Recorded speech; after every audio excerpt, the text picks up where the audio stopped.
انداز ہے اس دعا کا، انی مسنی الضر وانت ارحم الراحمین. کوئی مطالبہ نہیں ہے، کوئی درخواست نہیں ہے، بس حالت کا بیان ہے. اے اللہ میرے پروردگار، رب اے میرے پروردگار، انی مسنی الضر، میری حالت یہ ہے کہ مجھے دکھ لگ گیا ہے، میری حالت یہ ہے. عربی زبان کے قاعدے سے اگر انی نہ ہوتا تو کوئی مسئلہ نہیں تھا. اگر یہ کہتے کہ ربی مسنی الضر وانت ارحم الراحمین تو بات پھر بھی ہو گئی تھی کہ مجھے دکھ لگ گیا ہے اور آپ ارحم الراحمین ہیں. لیکن شروع میں کہا انی مسنی الضر وانت ارحم الراحمین. انی کہنے میں یعنی تین چیزیں اکٹھی جمع کر کے اللہ تعالیٰ کے سامنے پیش کر رہے ہیں. انی ایک طرف میں ہوں، اور دوسرا میرے اوپر یہ دکھ مجھے لگ گیا ہے، یہ دکھ ہے، اور تیسرے آپ ہیں کہ ارحم الراحمین ہے. یہ نہیں کہا کہ میرا یہ دکھ دور کر دیجئے، میری یہ تکلیف دور کر دیجئے، بلکہ یہ کہا کہ حالات آپ کے سامنے رکھ رہا ہوں.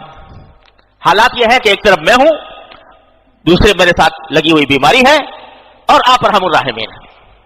تو آپ خود ہی فیصلہ کر لیجئے کہ اس حالت میں آپ میرے ساتھ کیا معاملہ فرمائیں گے. میں اللہ میاں تین باتیں کہہ رہا ہوں، میں ہوں، میری بیماری ہے، اور تو ارحم الراحمین ہے. میں کسی کہتا کیا کریں آپ کیا نہ کریں. تو اس میں جو لطف ہے، اس دعا کا جو لطف ہے کہ اظہار و بیان سے آگے، اس سے آگے ہے یہ انی مسنی الضر وانت ارحم الراحمین. اسی طرح دوسری جگہ قرآن کریم میں حضرت ایوب علیہ السلام کی دعا وہاں پر بھی ذکر کی ہے. تو کیا ہے کہ انی مسنی الضر مسنی الشیطان بنصب وعذاب.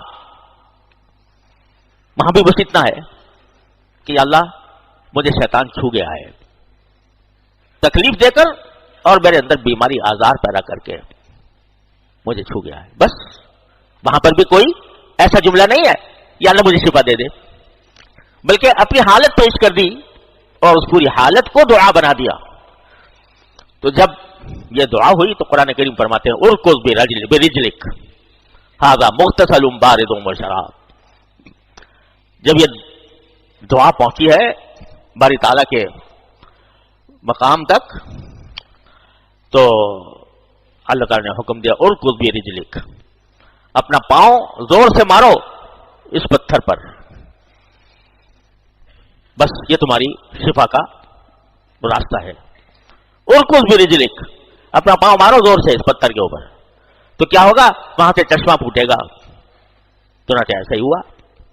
حضرت ایوب علیہ السلام، اسی بعض روایات کے اندر آیا ہے کہ جب اٹھ کے جانے لگے تو پہلے تو یہ حالت ہو گئی تھی کہ چلنا ہی مشکل تھا، لیکن ان کی اہلیہ وفادار اہلیہ تھیں، وہ مسلسل ان کے ساتھ رہتی تھیں. تو جب جانے لگے تو اہلیہ نے پوچھا کہاں چلے، کیسے جا رہے ہو؟ تو حضرت ایوب علیہ السلام نے فرمایا مجھے حکم ہوا ہے کہ میں آگے جا کر اس کے اوپر پتھر پر پاؤں ماروں. چلے گئے، پتھر پر پاؤں مارا تو پانی ابل پڑا، اور اللہ تعالیٰ کی طرف سے یہ حکم آیا کہ ھذا مغتسل بارد وشراب. دیکھو یہ جو پانی ابالا ہے ہم نے زمین سے، تم نے پاؤں مارا تھا، یہاں سے چشمہ ابال دیا، اور اس چشمے کے اندر یہ تمہارے نہانے کا پانی بھی ہے، ٹھنڈا پانی. مغتسل بارد، ٹھنڈا پانی ہے تمہارے غسل کرنے کے لیے، اور شراب اور تمہارے پینے کے لیے. چنانچہ غسل کیا.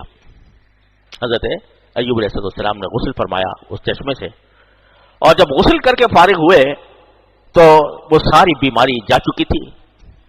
بیماری کی وجہ سے جو چہرے کے اوپر تغیرات آئے تھے وہ جا چکے تھے، اور اسی طرح کھلا ہوا خوشگوار چہرہ جو پہلے تھا اسی کے ساتھ وہاں سے واپس لوٹے. یہاں تک کہ ان روایات میں آتا ہے کہ حضرت ایوب علیہ السلام کی اہلیہ پہچان نہیں سکیں کہ یہ وہی ہے، کیونکہ اس عرصے دراز تک بیماریوں کی وجہ سے چہرے پر تغیرات آ چکے تھے، جسم پر تغیرات آ چکے تھے. جب اللہ تعالیٰ نے شفا عطا فرمائی تو سب واپس دے دیا، چہرے کی تازگی بھی واپس دے دی، بشاشت بھی واپس دے دی. اور بیوی بھی پہچانتے ہوئے مشکل ہو رہی تھی بیوی کو کہ یہ وہی میرا شوہر ہے. تو اس کے بعد اللہ تبارک و تعالیٰ نے یہ کرم فرمایا کہ فرماتے ہیں وہ آتیناہ اہلہ ومثلہ معہ، کہ اس کے بعد ہم نے جو ان کے گھر والے ہلاک ہو گئے تھے نا، بیٹے بیٹیاں، تو ہم نے اتنے ہی گھر والے ان کو دے دیے، بلکہ اس سے دگنے دے دیے. اب اس کا مطلب یہ بھی ہو سکتا ہے کہ جو ہلاک ہو گئے تھے ان کو دوبارہ اللہ نے زندہ کر دیا ہو، تو اس کی ذات سے کیا بعید ہے. اور یہ بھی ہو سکتا ہے کہ آگے پھر انہوں نے ان کے ہاں اور مزید اولاد ہوئی اور اتنی ہوئی بلکہ اس سے دگنی ہو گئی، تو اللہ تبارک و تعالیٰ نے وہ بھی دے دیے. اور وہ جو مال مویشی جو تھے وہ بھی اللہ تبارک و تعالیٰ نے واپس عطا فرما دیے، پھر اسی طریقے سے زندگی رہنے لگے.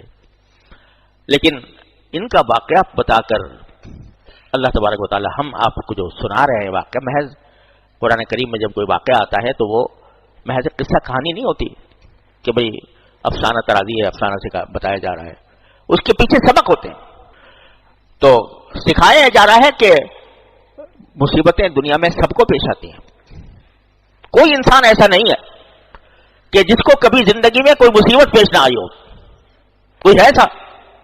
کوئی بڑے سے بڑا بادشاہ، بڑے سے بڑا صاحب اقتدار، بڑے سے بڑا دولت مند، بڑے سے بڑا سرمایہ دار، کوئی کہہ سکتا ہے کہ مجھے کبھی دکھ نہیں پیش آیا؟